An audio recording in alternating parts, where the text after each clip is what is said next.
Hello and thank you for joining us on the Thursday edition of Journalist Hangout. I am Bukola Samuel Wenimo. Today on the program, 14 people confirmed dead, more than 40 injured in the collapsed Lagos building. International observers urge President Buhari to give assent to the amended Electoral Act. And later on the program, police deny transfer of Kano CP as post-election violence rocks Taraba State. I will be hanging out with Babajide Kolade Otitoju and Mobolade Omonijo. Journalist Hangout starts now.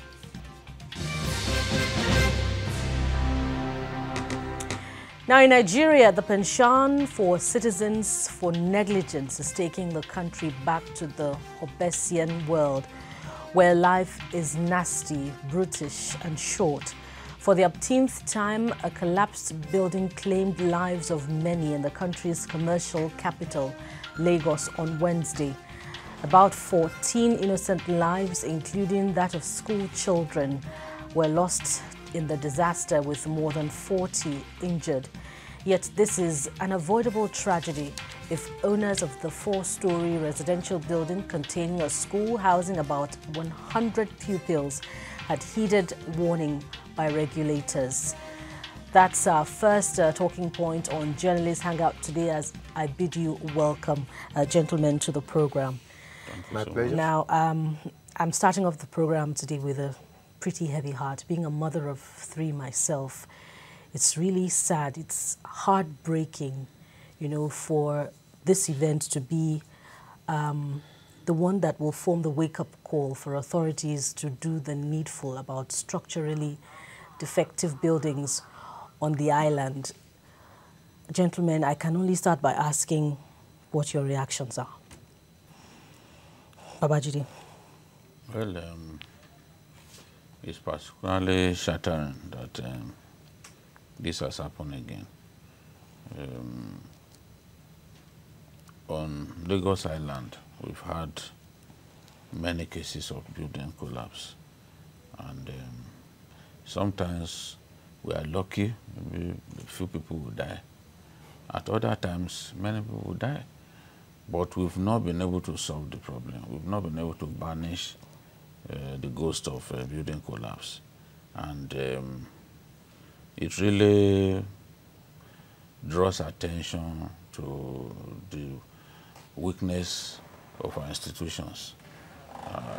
There's no reason why this should be happening.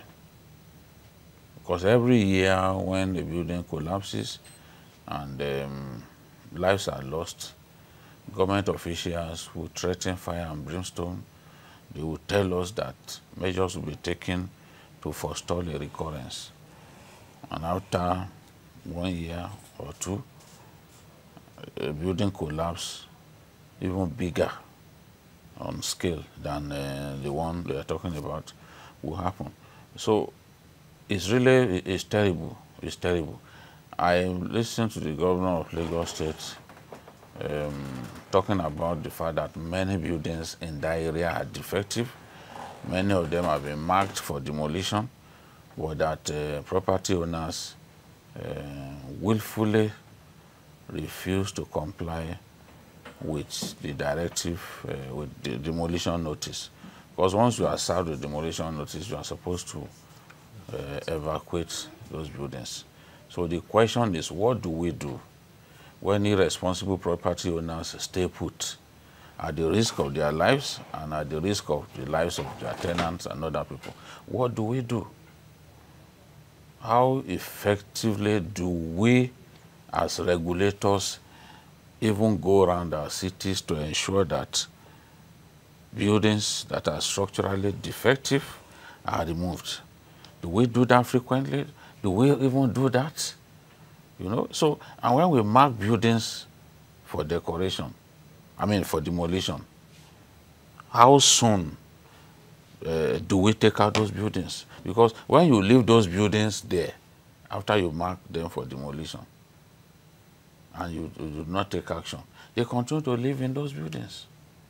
They continue to live in those buildings, and after a while, the building will give way and people will die.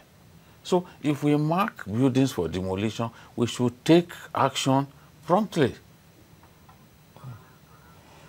So It's sad. Some of the reports I read talk about how, that building had been marked. Witnesses said the building had been marked a few months before, and that, the landlord went to the agency concerned in Lagos, and paid them, to leave that building alone. While this cannot be verified, can we completely rule out corruption?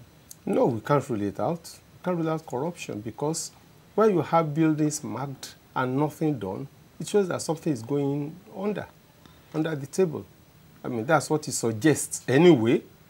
I mean, when you realize that this action is likely to lead to loss of lives, it is the responsibility of the state, as represented by the relevant institution, to ensure that steps are taken and that those who refuse to comply are brought to justice.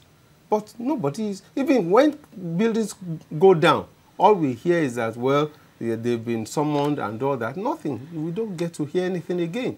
So it encourages others to continue. But when you mark building and you give 7 days or you give whatever the law says, and the person does not evacuate, does not ensure evacuation of the building, then the state should have rules as to what must be done. And when 1 or 2 people are brought to book, others will sit up. But we don't do that.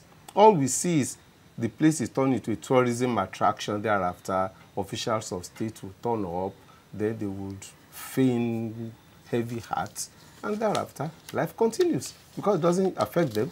It doesn't affect members of their own families. And it's not only old buildings. You see buildings that are still under construction.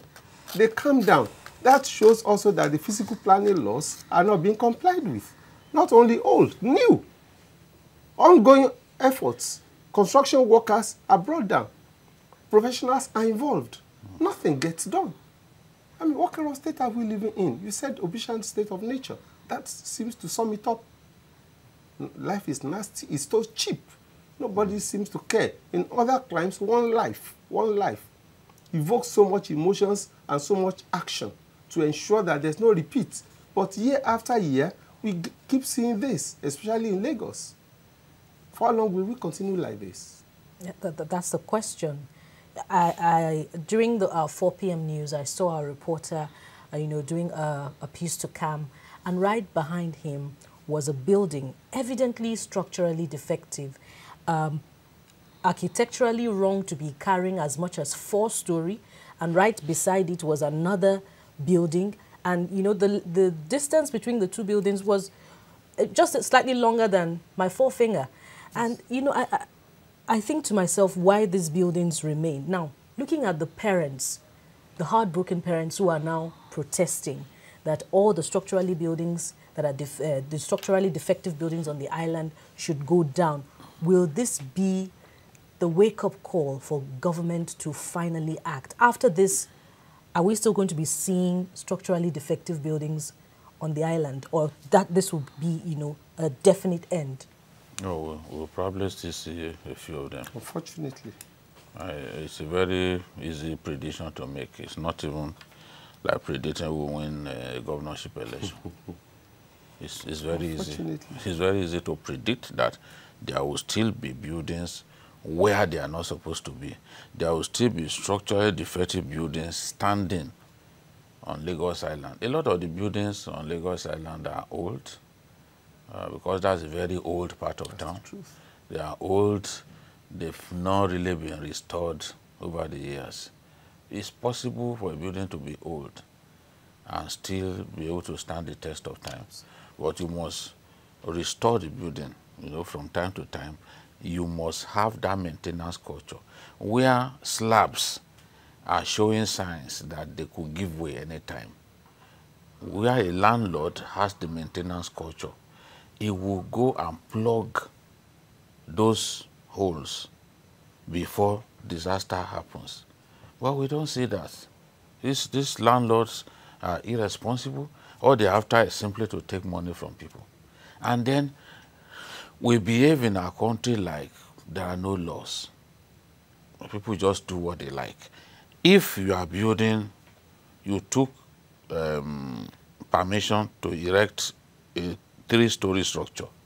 In our country, in Lagos, builders will, without taking permission, will move this to a 6-story structure. And in doing that, you have to bear certain factors in mind. Exactly. The columns, I'm explaining how I'm trying to go to how the synagogue building collapsed and killed about 116 people, most of them foreigners. Foreigners. You know, because there was no permission given for them to increase the height, what's it called, the floors, and they went ahead, and the superstructure just could no longer hold the building because there are implications. If you must increase the floors, there are certain things that you need to do. You have to reinforce. What kind of what's it called, steel? Exactly. The reinforcement steel are they buying? What type are they using? Where you are supposed to use 35 mm and you are using 16 mm, the building will come down. Because by the time you put concrete, the iron will then bend. Once it bends, and then people begin to use the building, then that will give way. For example, if so many people use a balcony, you know, the balcony there's supposed to be a limit to the dead weight that the balcony can carry.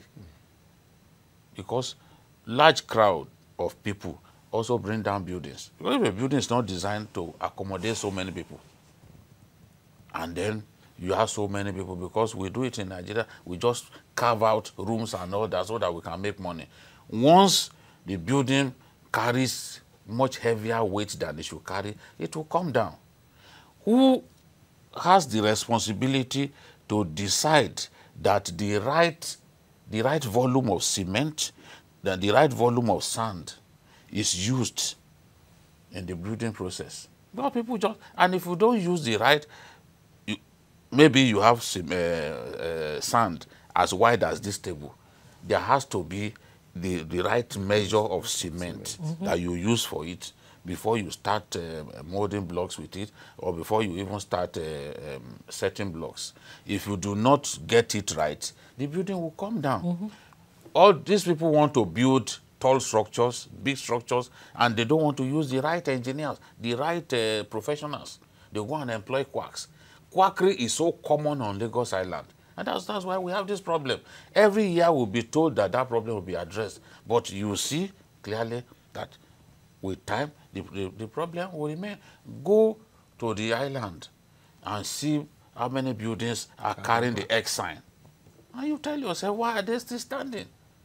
If we do not have enough people in that very critical department in urban regional planning that should actually go around and monitor these buildings, even as they are building them, to be sure that they are being built in line with set procedures and rules, then we need to employ more people to simply go and ensure that this gets done.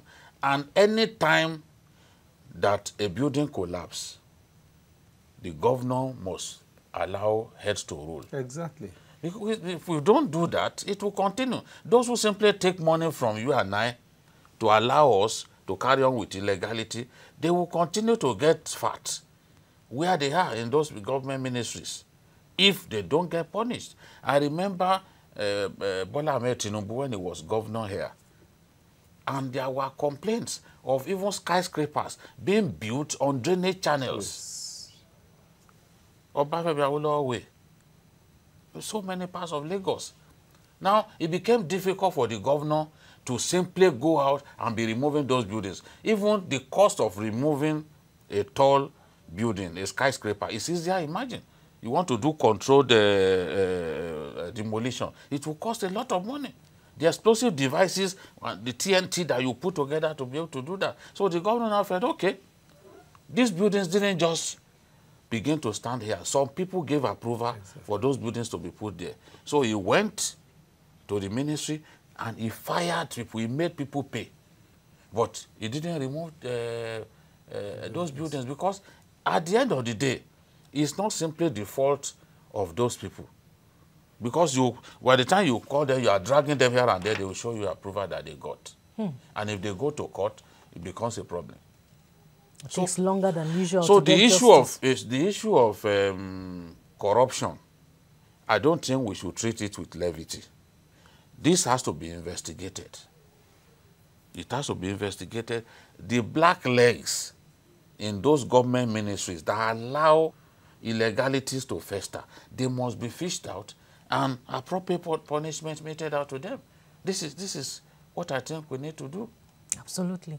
I've actually reached out to the Lagos State Building Control Agency. Perhaps before the end of the program, we'll get across to them. While what has happened, I can't help but ask, because from reports, word had gone round in that community that that building was structurally defective. As a matter of fact, I was told that the landlord of the building behind the one that gave way had told his counterpart that, look, this building is throwing stones. In Yoruba, they would say unsoko, and that he should do something about it. If that happened, that meant that even parents of children in that school got word one way or the other. So they saw it. What happened? Why didn't they take those children out of those schools? Before you answer the question, who gave approval for the school to be cited? That's what I was going to ask. The Ministry of Education. That's what I was going to ask. Or do they not move around anymore? It's not only moving around, it's even initial approval. Don't you go to site, don't you examine what you are approving? Yes. No? We are talking of small children, kindergarten students. Below 10? Below, yes. No, not even kindergarten, 2, 3. They are there in that school. It's a nursery primary school. Nursery primary school. So it's a problem. No? Our schools also, it's not only the physical planning arm of government, the building control, but also the school, the Ministry of Education, who are those responsible for some of this. It's a wake-up call. And there are so many of such things, so many of such schools everywhere. Even some of our public schools, they may not be in that state, but then you see that there are certain things that are defective, not necessarily just the building. There are no recreational facilities in many of those schools. No space. No space. And yet, even public schools.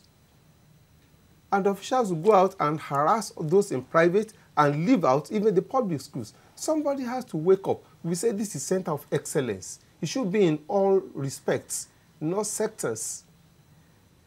And I think it's not, like I said earlier on, it's not enough for us to turn such places into tourism centers where you go there, you watch, you say, oh, I remember those days when you had fire disaster in one of the buildings on Marina, and you had 3 of our military leaders, they went there and they burst into laughter and all that. The other one, next, during the Shagari era, it was from there that our president flew to India, irrespective of the colossal loss to the nation. So it appears that we do not care about loss of lives, loss of so many property in this land. People must rise up. Those who go into office, we need to examine that there are people who are right and fit for such purposes.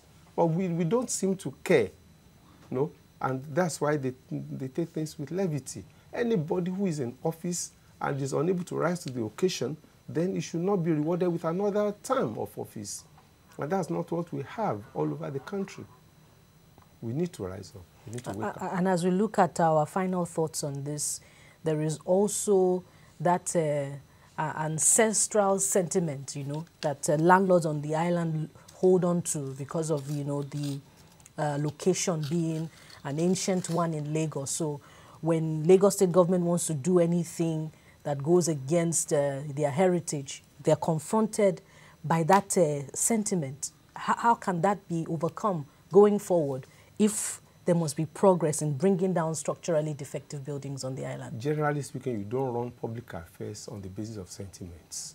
Otherwise, there will be no movement forward. you have to take some drastic actions that might even appear to be unpopular for some time. But later people come to, and painful, people come to appreciate what you have done. It is having the will to do what is right that we need in public, for public managers. They don't seem to have it. It is true that if you must pull down some of those buildings, I mean, there is a colossal cost to it. But we have to we need to plan this city. Otherwise, we'll be mourning day and night from time to time. We can't continue like that. Dabajiri, your last thoughts. Yes, I agree, absolutely. Leaders must have the willpower to take the big decisions. Big decisions. Yes. Big decisions can cost you your position. You may not be re-elected, but in your heart, you know that you've taken the right step.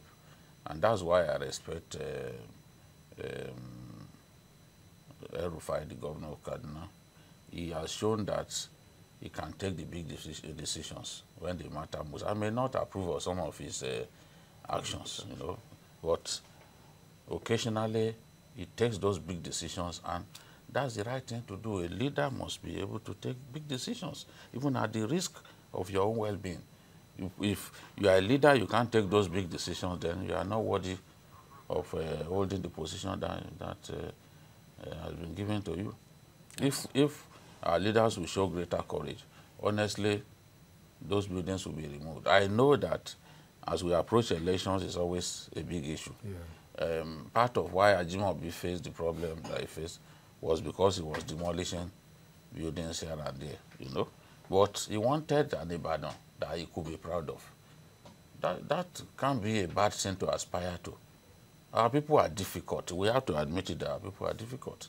But leaders must do the right thing. I always point to what Tinubu did during his first term. He took a big risk. In spite of that, he was re-elected. He right-sized the civil service in Lagos. Today, we have a generation of governors too lily-livered to touch the civil service. Yet, they will be complaining that they cannot pay. You can't pay because you've not right-sized the workforce. We continue to carry some dead wood, redundant workforce. We leave them like that. We are too scared to take the big decision because we think we'll lose an election or that our party will be voted out of power. You may not take that big decision and still be voted out of office. It's possible. So, in my view, that is the right thing to do. Take the big decisions, whether it pays people or not. Let's hope that our leaders will take the tough decisions. And let me just quickly add here that the entire crew of Journalists Hangout commiserates with the families of those who lost loved ones in the Tafaji tragedy.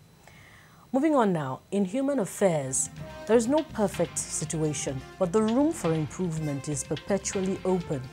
Despite improvements recorded in Nigeria's electoral process since 1999, the 2019 general election threw up many questions like vote buying and disruption of voting and counting.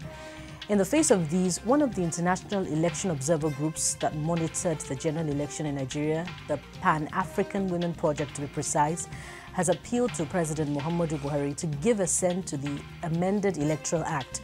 According to the group, the bill, which President Buhari had declined assent on 2 occasions, will facilitate better conduct of subsequent elections in the country. Now, gentlemen, as we progress in our discussion, one of the arguments on the amended Electoral Act bill ahead of the 2019 general election was about the reordering of election. We saw how that, informed the politicking of the upper legislative chamber, now to be precise, while some were supporting the president, for the presidential elections to be held first. Others wanted a reordering. Now, if we look at the result of the presidential and National Assembly election, was that fear about the bandwagon effect warranted, even though the presidential and National Assembly elections were held on the same day? Babajide. Well, I think basically when you look at the issues with the Electoral Act, they were not simply, the issues the president had were not simply the sequence of the election.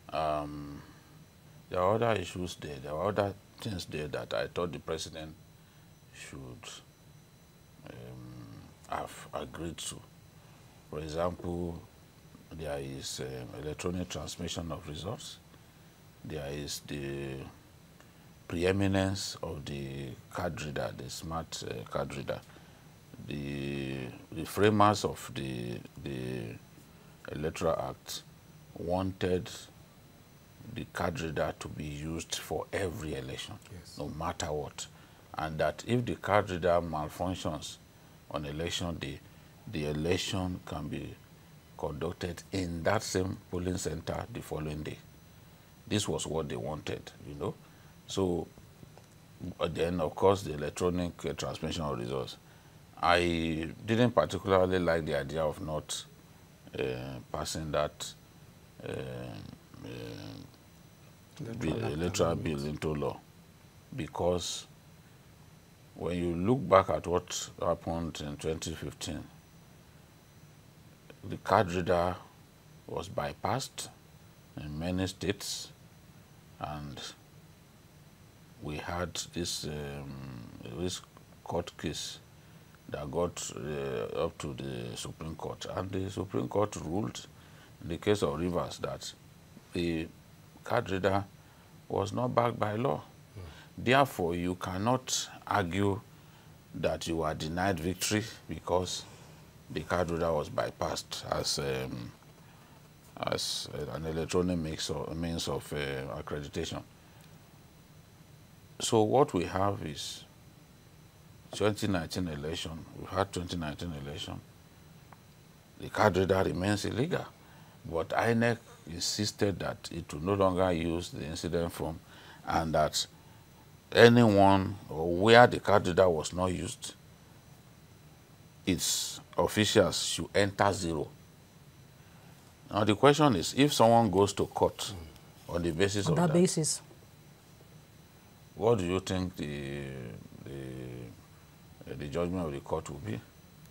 Because INEC has forced the card reader on INEC staff, though it is not known to law. So if you take someone to court on the basis of that, the outcome will just be the same as we had in 2015, because as far as we are concerned, up till now, the card reader is not known to our laws.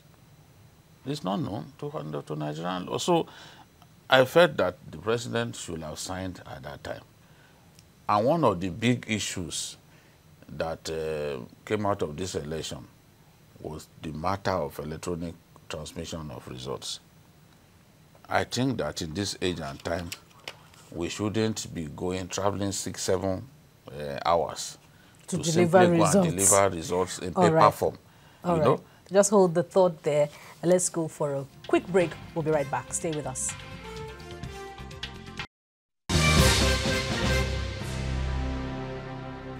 Okay, thank you for joining us on Journalist Hangout. Just before the break, we were looking at the Electoral Act as amended and the call by a particular election observer group on the president to grant his assent to that bill. And particularly, we're looking at, the use of smart card readers in the election and the propriety of it within the Electoral Act amended bill, the Electoral Act bill as amended. You wanted to give your own views as to that. Yes, I was going to say that it's not actually that the use of the card reader is illegal. It is within the purview of INEC as the agency of government saddled with the responsibility of organizing elections to introduce some of these things that will aid it in the performance of the duty, and the court actually validated that. However, because the Electoral Act does not specifically allow or specifically say it will be used for election, you cannot say that anywhere there is voting without it, such vote is invalid. Because what law will you be citing for that?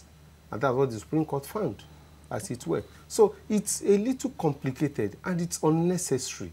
All this should have been settled. We had a whole of 4 years to settle the Electoral Act. So that means it's vague, because what we have in the bill yet to be granted given assent is that the Commission shall adopt electronic voting in all elections or any other method of voting as may be determined by the Commission from time to time. Exactly, but that has not been assented But in the one that is the law, the current law, says is prohibited for now. Exactly. The use of electronic voting Exactly. is... So, Babajide, you were saying earlier on that if a candidate that is dissatisfied with the process goes to the court, you know, to challenge the outcome that may not be in his favor, what result do you think we'll be getting from the courts? It's predictable. The card reader is not known to our laws for now. So if you want an election invalidated on account of non-use of the card reader, you may not get the kind of justice that you want.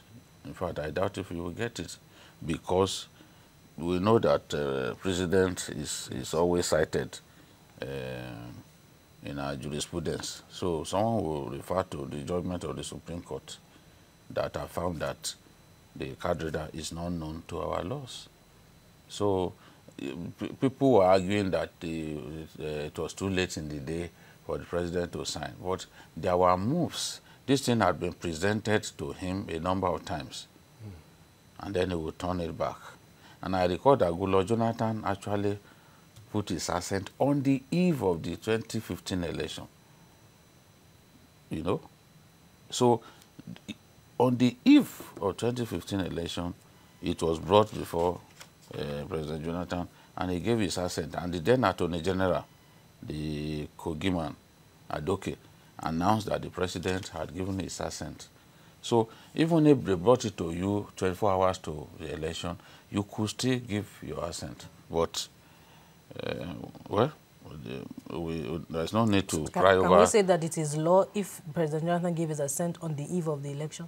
No, it's valid. There's nothing wrong about that, as long as that he's given his version assent. was valid because he was the president at the moment. But this one is more far-reaching. Okay. And the President Buhari has not assented to it. Yes. If you look at the odyssey of the bill, by March last year, the president turned down the bill and it was returned to the National Assembly. Okay. By July, it was doing its rigmarole there. The National Assembly did not transmit to the president until September, and it had cause to talk of typographical errors and co. And they turned that one down again.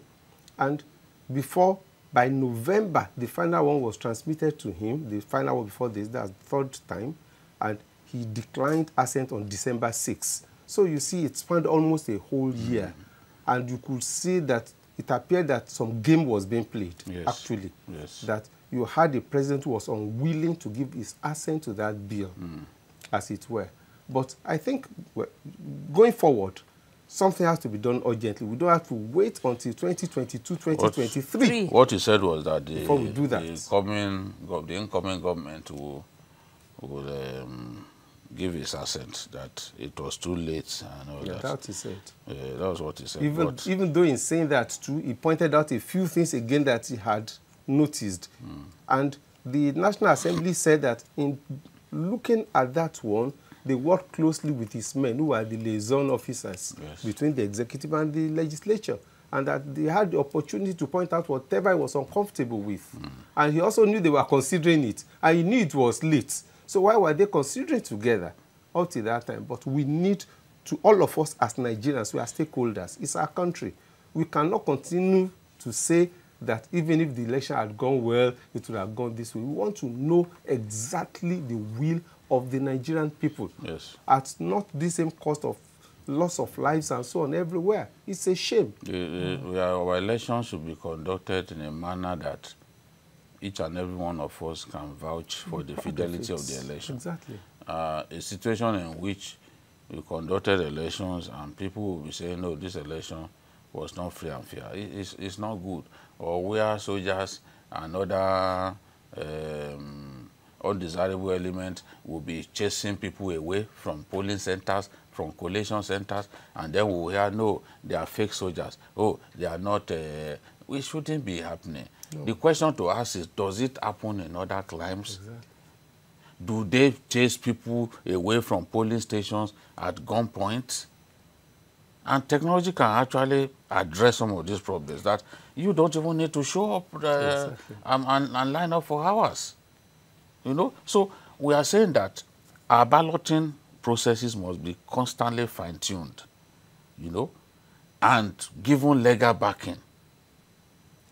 As long as it moves us closer and closer to credible elections, because we can't have a situation in which people get threatened, people have guns put to their necks just to affirm that someone won an election that they didn't win, and we expect people to be happy. No.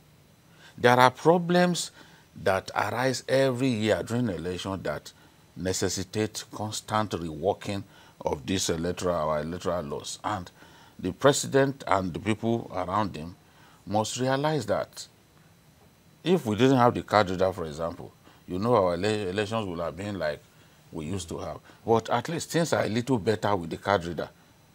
People are now seeing clearly that, look, the right people can actually emerge from elections. But, and then the PVC, we are not saying that it should end there. No. We have to constantly try to rejig the law and ensure that we improve and have electoral processes that everyone will be proud of. For now, if those observers are saying, look, I'm sure that the specter of violence witnessed this election has prompted them to say, look, Mr. President, look at the Electoral Act again, because if we embrace electronic transmission of results, honestly, going to a collation center to beat up people, we won't be having all that. And the sort of thing that happened in Kano, you know, when someone grabbed the result sheet and tore it, you know it won't happen because already it's been transmitted electronically. You know, except you go and smash the server or I don't know what you are even going to do, because it will be backed up through the cloud system, and everyone will have access to it. So I believe that we must embrace technology as a means of improving the quality of elections that we organize. That brings me to the next line of conversation, which is e-voting. Some have said, oh, fine, because the conversation is now ahead of 2023, let us have e-voting. But they are citing a just concluded the election, the NBA election. And some lawyers say even a lot of lawyers could not access the website so that they could cast their ballot. And because somebody who, the person who did the engineering work for the website is a friend of someone, the process was manipulated, that nothing can be immune to the Nigerian factor. That even if we had e-voting, we'd still have some of these problems. We not have, even in banking, have we not embraced technology in banking? And it's working.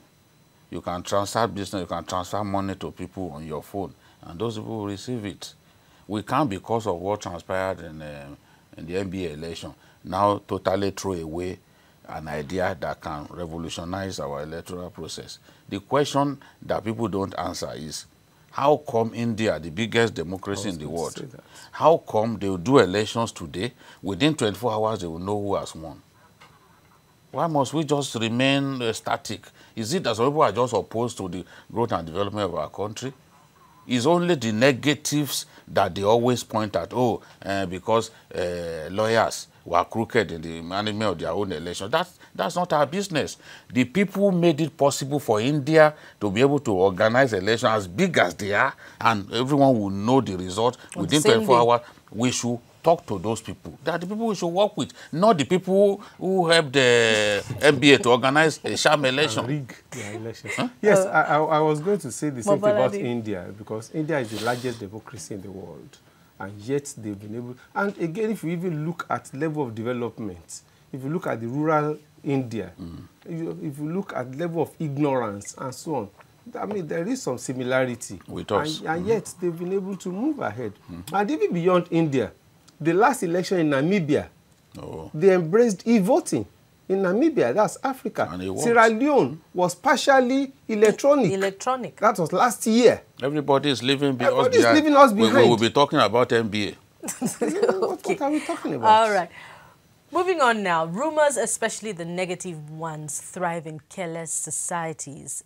After his heroics in Kano, especially his efforts to ensure peaceful conduct of elections, the State Commissioner of Police, Mohammed Wakili, was rumored to have been transferred to another command. But the State Police Command, through a statement by the spokesperson, Abdullahi Haruna, dismissed the rumor, describing it as the handiwork of mischief makers. He said the command will not be deterred by such rumors, hence the arrest of 3 suspects over alleged buying of permanent voter cards in areas where supplementary election is scheduled. Meanwhile, post-election violence has rocked Nigeria's northeast state of Taraba. Violence broke out in the capital, Jalingo, after announcement of the governorship election result, forcing the state government to impose a dusk-to-dawn curfew on the town. Now, let's give some insight into what happened during the crisis.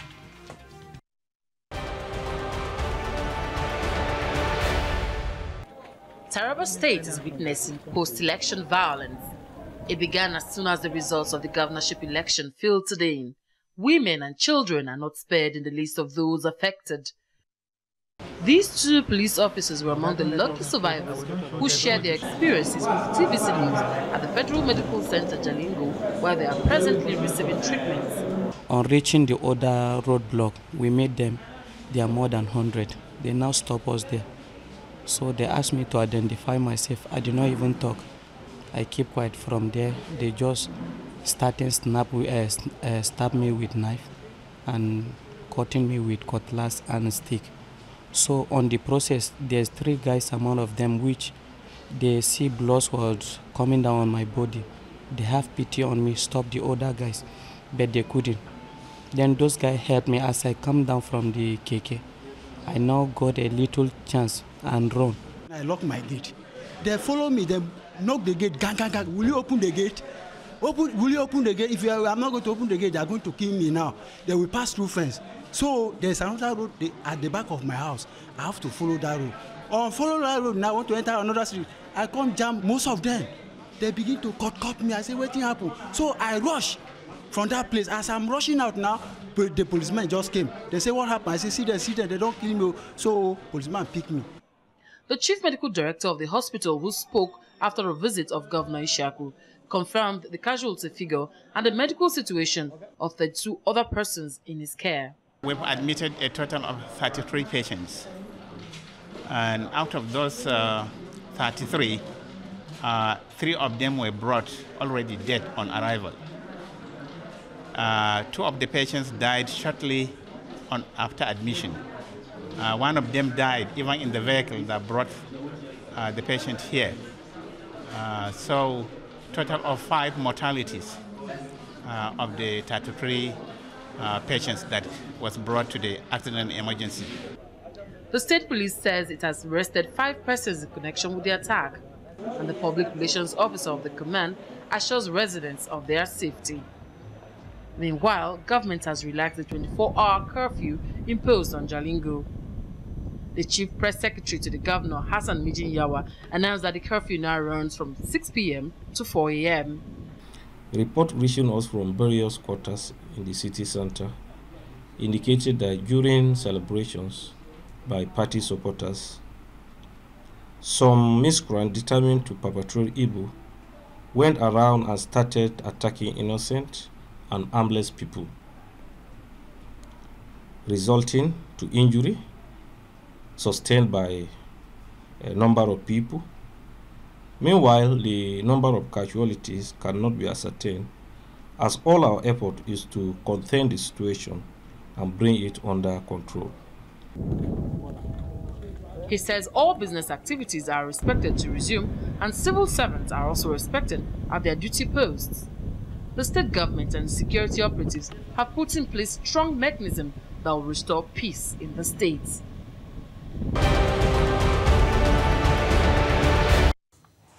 Yes, you've seen that report from Taraba State now. Gentlemen, when are we going to move beyond this level where primordial religious sentiments will inform our politicking? Babajide. No, our people should stop killing themselves for the sake of politicians. An election has been contested, won, and lost.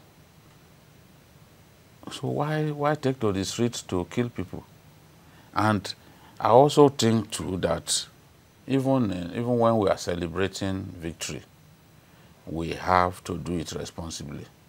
Because what happened in Jalingo, after Governor Darius Ishaku had won the election, his supporters took to the streets, and the other people, the losing side, they got angry about the state of the, the extent of the jubilation, and felt, oh no, maybe these people are taunting us and all that, and then they decided to hit them, and this whole thing, even policemen were not spared. It shouldn't be happening. Election should be something we are happy about. It should be like a carnival. Another one will come in 4 years. Why are you wasting your life over politicians? Why should anybody, any right-thinking person, hit the streets and start killing just because someone that you didn't like won an election? Because someone is bound to win anyway, and we can't always have our way in this world. Sometimes your candidate will win, you'll be happy. Other times, someone else's candidate will win. It shouldn't be a life and death affair. There's no reason why people of Taraba should be killing themselves. Over what? I mean, people should come together and see how they can build a better Taraba and challenge their government to work for the people. Not to be killing people on behalf of some politicians somewhere. Nigerian politicians are not worth dying for. No, are just not worth dying for. Governor Ishaku is celebrating in his, official residence. Well, some people are in the hospital. Yeah, exactly. In the hospital, some are 6 feet down. Yeah. Dead. That is it. Unfortunately, and it's been recurring. Violence has almost become like part of our political culture in this land. And it's been there for quite a long time. In the First Republic, you had the Operation Wetie. It was here in the West, the Western region. Second Republic, by 1983, houses were being burnt. People were being killed recklessly. Those who died, they are not alive today. Their children are bitter till tomorrow. And bitter against some people till tomorrow. Again, it's been so since 1999. After election, we were here in 2011. We saw what happened after the election, especially in much part of the north. The north, yes. No, and we are still there. We are not moving. And we don't feel challenged. The challenge that should be facing us is the challenge of development. And we are not developing. Other countries around us, Ghana is developing, whatever. They have their own challenges, but at least they are putting on their thinking caps. Rather, we are fighting ourselves over nothing. After elections, we don't think of even those who have won. They don't think of how to bind the wounds and say, okay, election is over. What do we do? It's about our society. It's about us. It's about our children. It's about our tomorrow. That's what we should be thinking about. Yes. Every other person is leaving us behind. Those we call advanced and developed societies, they keep developing. And we are rooted. Keep regressing. And we are regressing. And we don't, all the time, we call ourselves elites. Political, social, religious, and so on. They are just parasitic, feasting on the society. Nothing more. Some banks didn't open today in Jalingo. In Jalingo. They won't open. See the whole street. People are losing money. The ricochet effect on the economy. They can't even think. They can't plan. People are expecting foreign investors. How would they come into such an environment? Let's hope the residents of Jalingo take a cue from our conversation today. Very quickly, Babajide, who is putting the Kano State Police Command on the defensive over the transfer or not of Commissioner Wakili? No, it's just rumor mongering. There's a lot of fake news out there. Every time you go to social media, because everyone thinks he can actually be a good journalist. Without training, without filtration of any form, you just put a story there, bam. That's how to be a journalist in their world. And now they've come up with a story that Buhari has transferred Wakili. Wakili is probably the best commissioner of police in Nigeria today. because of what he's doing in Kano. Before then, in Katsina, around June last year, I talked about this man. I said he was disarming Fulani headsmen. He was taking their AK-47s off them and telling them that they don't need AK-47s to do their jobs. So my attention went to him. Now they've given him a bigger job in Kano, and he's doing a fantastic job. On the eve of the election, 750 brand new machetes that people had bought, he seized. And we saw them. He has more than 700 political thugs and all that in his custody. Because to even campaign in Kano, you must be ready to take risk. You see them with all these, they are big sticks. And if you walk through a campaign area, your phone will be gone. If you argue with them, they'll stab you. But this guy came and has been really arresting them, and his men are happy. If you see the way policemen sing, when they see this CP coming, they sing to welcome him. It's like a cult figure there. And because of his actions, despite the violence that we had before the election, do you know elections went in Kano peaceful because he was moving around to ensure that everywhere was fine. That's the sort of person that some people imagine that Buhari will remove. Now, what did he do when the deputy governor and some commissioners went to a collation center in Nasarawa? He knows, because he's educated, he knows that you cannot arrest a deputy commissioner, a deputy governor, because he took him for his own good. The deputy governor, Gawuna, would probably have been killed that day. Because people were baying for blood. One of his commissioners, they tore his dress. He had to hold on to his trouser. The trouser was half torn. So if they had been able to lay their hands on the deputy governor, it would have been history. This man got his men. They took him away straight to the police station, and then afterwards, they let him go. He didn't write a statement, which normally you would expect from someone under arrest. But they are all over the place on Facebook saying he arrested the deputy governor. So where is the statement that the deputy governor, they took him away for his own good. If you take someone away from the scene, how is that, how can they translate that to arrest? And the man has not protested. They took him away. Would have done that. So Wakili has not done anything wrong. People are happy with him, with the work that he's doing. Is arresting those drug addicts, because Kano was rated as the #1 for drug addiction. He's addressing that frontally. He's doing his work, and he doesn't need to be distracted. The Emir of Kano even came out to praise him about how he avoided bloodshed by taking that deputy governor away along with his people. Now some people are saying he's been transferred. He shouldn't be. Nobody should even think of transferring him. And importantly, he has said it that, look, I'm incorruptible. Nobody should attempt to come and bribe me. You know, he once worked in the EFCC. So he has a good reputation. I'm happy that the president has not directed that he should be removed. I hope this sufficiently lays it to rest. But another gain of Commissioner Wakil, the arrest of persons selling PVCs. Bobalade, you'd like to talk about that? Yeah, well, it's not new. Well, we should praise him for doing that, especially in line with other things that he's done. We know there are people who have bought up PVCs here and there.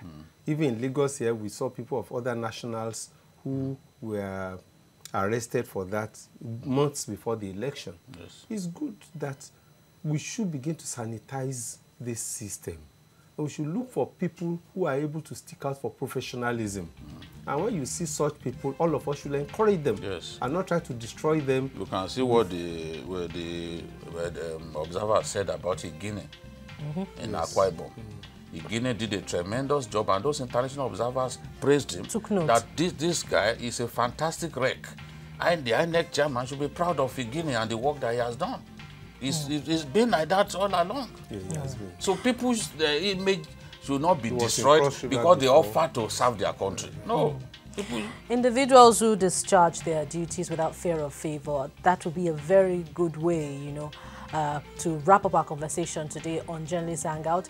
Join us again tomorrow for another edition of the program. You can watch JH on other platforms showing on the screen and on YouTube at youtube.com/TVC News Nigeria. Our feedback channel is Journalist Hangout at tvcnews.tv. Thank you for watching. I am Bukola Samuel Wemimo. Bye for now, and God bless Nigeria.